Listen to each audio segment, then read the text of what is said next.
Alright guys, welcome back. So here I will be going over the modules and logics that you will need to effectively run your template. So, you're going to go to Systems. First thing you're going to want to do is you're going to want to go to Zeus. Alright, and you are going to go here to Game Master, and you are going to place down 1, 2, 3, 4, 5. Alright, so the first one that you have placed here, you're going to go owner, hashtag, or you're going to go £, admin, logged, exactly like that. You're going to name this Z1. You're going to go to including unofficial unofficial ones. All right.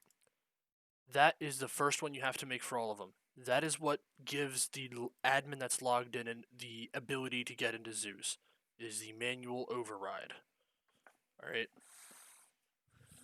No other role other than these guys here are equipped with Zeus.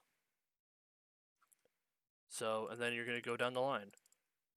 Owner, this is where it comes into importance. So SRCO. That's going to go to the variable name and check and see, hey, all right, that entity has that coding, so this entity will have Zeus. And then you simply go down the list. JRCO, Z3, OC, Z4, and OM with Z5. Boom. All right. One of the other modules that you're going to need is, for this one, you're going to go up to Asex, Fortify. All right, you were going to want to place down 1, 2, 3 Fortify modules. All right, you were going to make sure that there's one for each side. So our preset is small with a budget of 150. All right, that is the new standard. So then you're going to go down and you're going to want to set one for op4.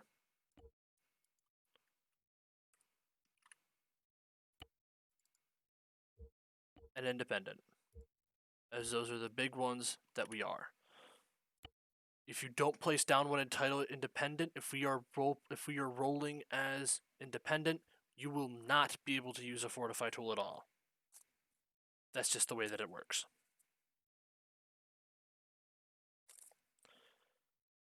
Alright, so that's really the big modules that you're going to need. So now you're going to move to logic entities.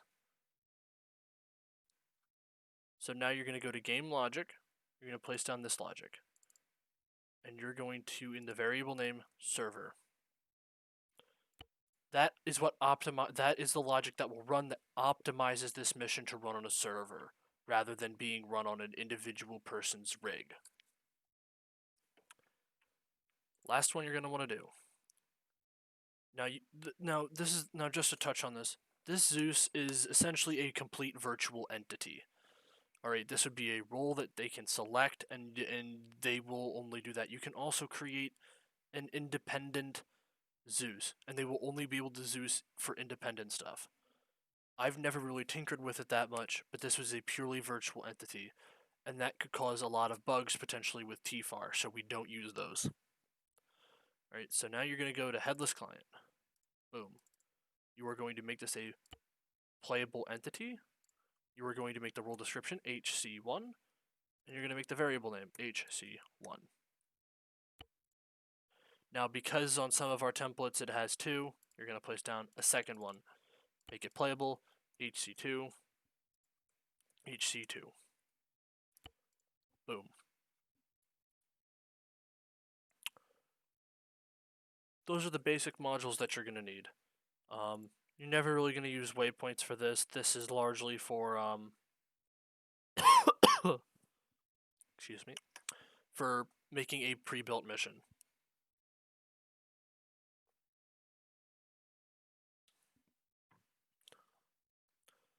Triggers again for pre-built mission. So, because this is remarkably shorter than I thought it would be, I will also be going over how to make a respawn in this part. Alright guys. So notice there's been a cut in here. That is because my recording glitched. So I will be going over the respawn, how to set up respawn. All right. So you see you go to markers, system. You select the little purple one here, and you want to place down as many for you have sides for. Normally we've got 3.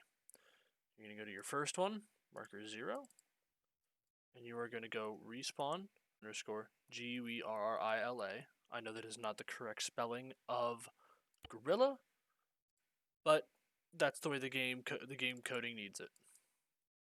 And respawn underscore civilian. Alright. Pretty simple, pretty straightforward. And I apologize for the cut. Technology is a blessing and a curse. Anyway, I will see you in the next part.